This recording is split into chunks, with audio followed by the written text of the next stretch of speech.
السلام عليكم أخياري نيكن واكترka filimkeena tanna waa tirishada filimkeena maanta filimkeena waxa uu ku bilaabmaya ragariyanaya ma baaqsanay gabadh kadib markay dhacdo aad ay u naxaysa wayna baqaysaa isla markiiba waxa ka soo gaaraya Bowa waana uu ka celinaya ragii eriyanay gabadha se marka uu soo boodo waxa uu arkay inuu saratiisa dul fadhiyo kaliyana waxa soo dhanaa hayriyo uu kuriyoonay marka uu aqalka xaqiisa sare soo fulo waxaanu arkaynaa ama ogaanaynaa inuu yahay nin aad u gaaban asxaabtiisuna waxay u sheegayaan in aktaradii uu taageeri jiray Bafita ay kala tageen jacaylkeedii waxaanu ku oranayaan u sheega jacaylkaaga waayo cidna imaka kaama hortaagna kadibna guurso mise farxad awgeed lacagtii aabihii ayuu daadinaya waana u dabaaldegaya marka uu aabihii ogaado waxa uu sameeyay suun ayaa uu la dhacaya waxaanu ku oranayaa waxa tahay faashil waliba wax matara ah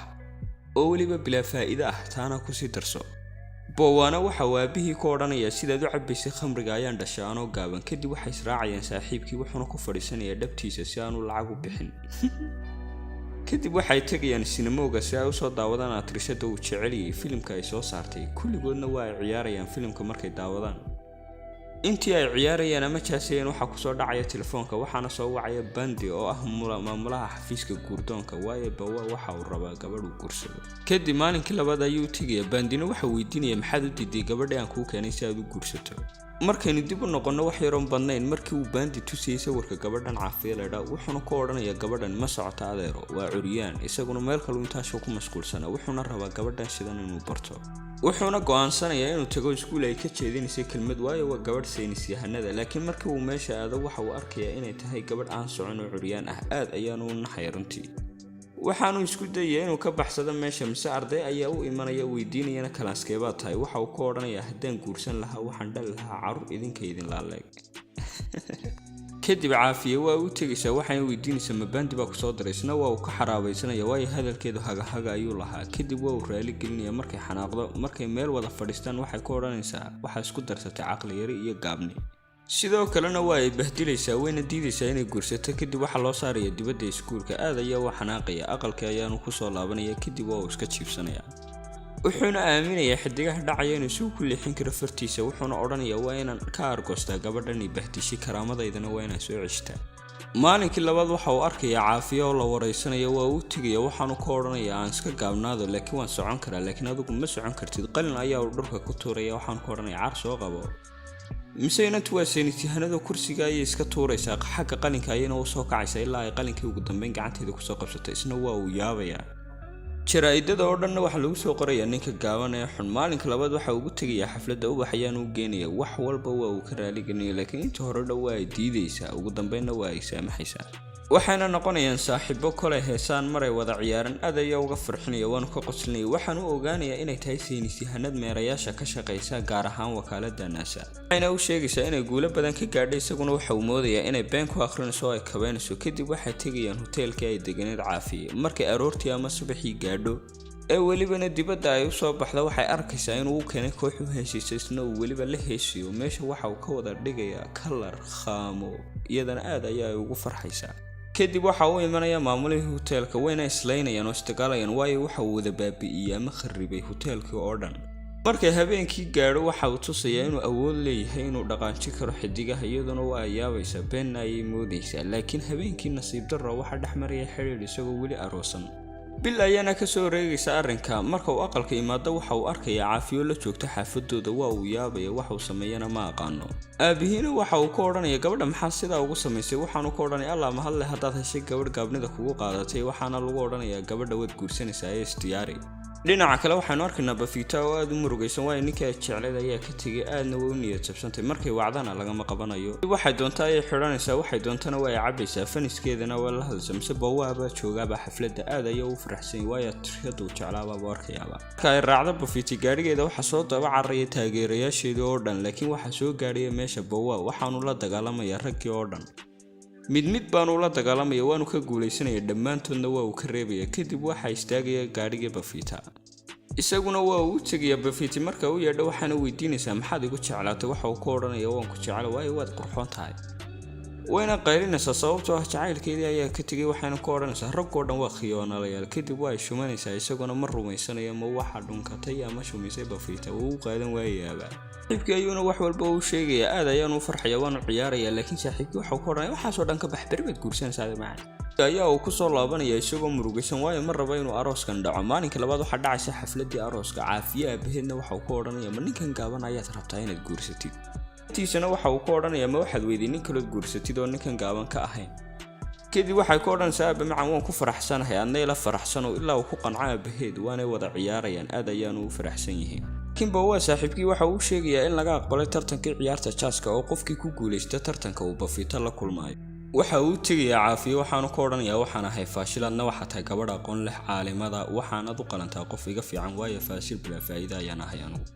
inanku odhanaysa labadeenu waa is shabahnaa markaa waa inaynu isguursanaa. sidoo kale waxa uu sheegayaa in Buffett xalay shumisay isaga. inanku qoslaysaa waxayna moodaysaa inuu been u sheegayo kadib waa uu sii macasalaameynaya intaanu tegin ka hor. inanku odhanayaa ha iga cawdhanaya Caafiye iyaduna waxay u haysataa inuu weli la kaftamayo marka uu soo baxo dharkoo dhan ayaa uu iska tuuraya waxa uu noo cararayaa wadooyinka isagoo la eryanaya sababtuna arooska ayuu ka soo baxsaday ilaa uu ku soo boodo bas. Fiina aad ayuu u murugatay waayo caruuskeedii baa baxsaday arooskiina waa lagu kala yaacay. Bowa waxa uu tagayaa meeshii tartanka lagu qabanayay maalinba maalinka ka dambeysay si uu guuleysanayay waxa uu ku soo baxayaa finalka waxaanu arkayaa inuu Salmaan Khan la ciyaarayo labadooduna aad ayaa u wada jaasayaan marka dambe waxa guuleysanaya Bowa kaalinta koowaad ayaanu ku soo baxayaa. habeenkii la gaadho Buffett xafladda ayay tagaysaa waxayna arkaysaa ninkii ay jeclado gabadh kale la socda markaba waxa uu tagaysaa gabadhii la socotay si ay labadoodaba isugu dirto. laakiin ninkii baa u imanaya waanu kaxaynaya gabadhii kale Bowa ayaa isna meesha jooga kolba wax ayuu cunayaa isagoo istaawanaya waxa uu arkayaa mise Buffett oo daba taagan. waxayna ugu hambalyeynaysaa inuu ku guuleystay ciyaartii wayna xasuusanaysaa markaas Bowa waxa uu karayaa meel sare waxaanu ku odhanayaa waxaan idin tusaya waxaad la yaabi doontaan.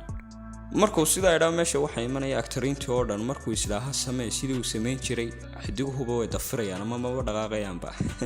dadkii oo dhanna way la yaabayaan waxa uu sameynaya ninkii muwaashay ay odhanayaan wayna ku qoslayaan kadib way macasalaameynayaan haddana waxa uu imanaysa Buffett waxayna ku odhanaysaa talow cid baa qalbiga kaga jabisay waayo wax kasta waa samaysay xidigihiina daawo ku dhaqaaqi waayay. markaa kadib waa uu daba soconaya waxaanu ku odhanayaa shaqaysii inaan kuu shaqeeyo ayaan rabaa mar walba aan kula joogana aad ayaan kaaga qoslinaya iyadana marka dambe way ku qanacaysaa wayna shaqo gelinaysaa. markaa kadib meel kasta waa uu raacaya waxayna noqonayaan saaxiibo wax kasta ay sameynaysaana ra'yi ayay ka qaadataa. Bowa waxa uu uga sheekeynaya noloshiisa iyo gabadhii uu guursanayay oo ka soo baxsaday. marka israacaan gaadhiga dhexdiisa ayay ku odhanaysaa waxaad i xasuusisay hooyada ayaa baxay waayo waxay ahaayeen dad gaagaaban oo ka shaqeeya meel iska yaroon sidaa u sii weyneyn laakiin nasiibna wanaag anigu ma noqon gabadh gaaban. kadib aabahay gabadh kale ayuu iska guursaday sidaasna waa uu nooga fogaaday haddana hooyaday waa dhimatay murugo awgeed waxay weydiinaysaa dadku markaan rabnay inay naga fogaadaan maxay nooga fogaan waayaan isaguna aad ayaa u murugoonaya waayo waxay xasuusisay Caafiye. gaadhiga ayaa uu ka digay waxayna ogaanaynaa inay been u sheegayso kaliya uga sheekeynaysa filimka cusub ay dhigaysay qisadiisa. ninkii labaad waxa uu tagayaa meeshii filimka lagu sawirayay ama lagu duubay waxaanu arkayaa kursiga dadka curyaanka waxaanu xasuusanayaa Caafiye wuxuuna ogaanayaa inay ku matalayso Buffett filimkeeda cusub qof curyaan ah. meel ayuu fadhiyaa aad ayuu u murugoonaya kadib Caafiye ayuu wacaya laakiin ma hadlayo markay telefoonka ka qabatay aad ayaa uu sii murugoonaya. markii habeenkii la gaadho Buffett waxay isku noqonayaan jacaylkeedii hore Bowana aad ayaa u xanaaqaya wax kastana waa uu cabaya.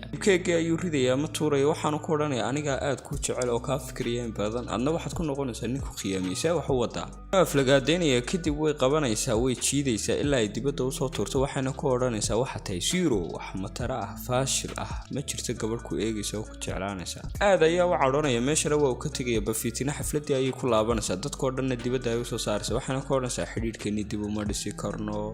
kadib Bowa waxa uu la soo hadlayaa saaxiibkii waxaanu u sheegayaa inay tegayaan Amerika si ay Caafiye u soo arkaan. kii labaad diyaaradda ayay soo wada raacayaan waxayna imanayaan Amerika dhinaca kale Caafiye waxay soo bandhigaysaa inay daanyeer u dirayso meeraha Maaris laakiin si kadisa daanyeerkii waa isbedelaya dadkiina waa ka baqayaan meeshana waa lagu kala dareeraya. markaana waxa soo galaya meesha Bowa si uu raali geliyo Caafiye markay sidaa u aragto xabad ayay ku ridaysaa isaguna waa uu ka dhuumanaya. dambe waa uu tagaya waxaanu ku odhanayaa Caafi laakiin ehelkeedu way ka diidayaan mise waxa uu la cararayaa nuunihii yaraa waxaanu odhanayaa hadday Caafiye isoo noqon weydo waan dilayaa nuunahan. markiiba waxa uu sheegayaan inan tan yar oo hayu leeyahay oo handilaya inay tahay weynantiisii aad ayaa u naxaya waxaanu ka baqayaa inay sidiisoo kala gaabato. se waxay u sheegayaan inay inantiisu caadi tahay oo waxba qabin kadib waa uu isaga tegayaa meesha. maalinka labaad waxa uu tagayaa xafiiska NASA oo ay ka shaqeynaysa Caafiye waxa uu istaagayaa daabuur dheer ama saf dheer waxaanu ogaanayaa inay sameynayaan cilmi baadhis oo dadka la baadhayo si loo doorto qof ku habboon isla markaana loo diro ama geeyo meeraha Maaris. kadib Caafiye waxa uu soo diraysaa kaarkii arooskeeda markay sidaahdaan dhaqaajiya waxay ka arkaysaa Bowa kamaradaha waxayna ku odhanaysaa soo geliya. kadib waxa lagu sameynayaa cilmi baadhis waxayna u soo gelinayaan dhar kale waxaanu weydiinayaa Caafiye maxaad iiga tegaysaa oo aad nin kale u guursanaysaa. intaanu hadalkiiba dhammaysan qolkii waxay ka dhigaysaa bilaa cusjida labadooduna hawada ayay gelayaan waxaana ku odhanaysaa labadeenu wax kasta waan ka simannahay iminka suma aragtid inay u sheegaysaa inuu ka tegay markay si aada ugu baahnayd oo qalbiga ka jibiyey kadib waxay ku odhanaysaa dibadda isaguna waxa uu go'aansanayaa inuu sameeyo ama ka gudbo dhammaan agsaamyada lagu tegay Maaris dhammaantoodna waa uu ka guuleysanayaa mid kasta hadday tahay dhanka caafimaadka oo aan xanuun qabin si walba waa loo dhisayaa sidoo kale iyadoon caafiyo ogeyn ayuu inantiisa u imanaya waqtina la qaadanaya ciyaarsiinaya kadibna waa uu isaga tagayaa kadib qol ayaa lagu xidhayaa muddo 6 bilood si loo eego inuu la qabsan karo kalinimada dhinaca kale daanyeerkii waa uu ku fashilmayaa agsaamyadii oo dhan caafiyana waxay ismehersanayaan nin saynisyahan ah habeenkii gaadho waxay u tagaysaa Bawaa si ay ula hadasho waxayna u sheegaysaa inay aad u necab tahay oo aanu dib ugu soo laaban oo uu weliba laba qarxaba dayax gacmeedku bay leedahay way ka naxaysaa waxayna ku odhanaysaa waxaan rabaan inay ku diraan Maaris ka baxsa meesha 90% inaan soo laaban baa laga yaabaa se waxa uu ka odhanaya kama baqayo geerida ama dhimashada mana baxsanayo markaan kaa fogaado guurso ana u sameynaya sidii uu xidigaha u dhaqaajin jiray kadib maalinkii labaad saxaafadda oo dhan waxay ka hadlayaan Bawaa sawirkiisa meel kasta waa uu ku faafaya caafiya waxay imanaysaa xafiiskeedii waxayna ogolaanaysaa in loo diro dayax gacmeedka kadib iyadii Bawaa way is eegayaan waxayna u sheegaysaa inuu berri baxayo isna waxa uu ka odhanaya adna berri wad guursanaysaa maalintii labaad waxa la gaarayaa waqtigii dayax gacmeedka la diriyay wuxuuna maca salaameynaya saaxiibkii wuxuu u soo baxayaa dadka oo dhan wuxuuna gelayaa sawiro sidii weliba u geli jiray ayuu gelayaa waxa uu dhaqaaqayaa dhanka iyo dayax gacmeedka dhinaca kale caafiya waxa uu diyaar garoobaysaa arooskeedii laakiin waa ay ka laabanaysaa marka u dambaysa wayna diidaysaa arooska waxay tegaysaa dhinacii wakaaladda naasa waxayna arkaysaa inuu dayax gacmeedkii weli kicin boowana uu ku dhex jiro waxayna u sheegaysaa ugu dambeyn inay jeceshahay weli oo ay sugayso inta uu ka soo laabanayo wayna murugoonaysaa waayo waxa laga yaabaa inaanu soo laabanba ina ku odhanaysaa iska joog se waxa uu ka odhanayaa mar dambe ma baxsanayo waana ku guulaysanaya kadib waa uu duulayaa dayax gacmeedku aabihiina waa markii ugu horreysay uu ku faano weelkiisa Bafita arkaysa sawirkiisa wayna ku farxaysaa heerku gaadhay mise waxa uu ku guuleysanayaa inuu tago meeraha Maaris kadib 15 sano waxaan arkaynaa Bawaa oo soo laabto ku soo dul dhacay badda dusheeda sidaas ayaanu ugu dambeyn ugu soo laabanaya inantiisa iyo jacaylkiisiba khiyaaray waa markiini waxaan rajeynayaa inaad ka hesheen filimka fadlan like iyo share iyo subscribe waxay naga iloobayaan waxay leeyahay sidaas iyo maxay diidaa wassalaamu calaykum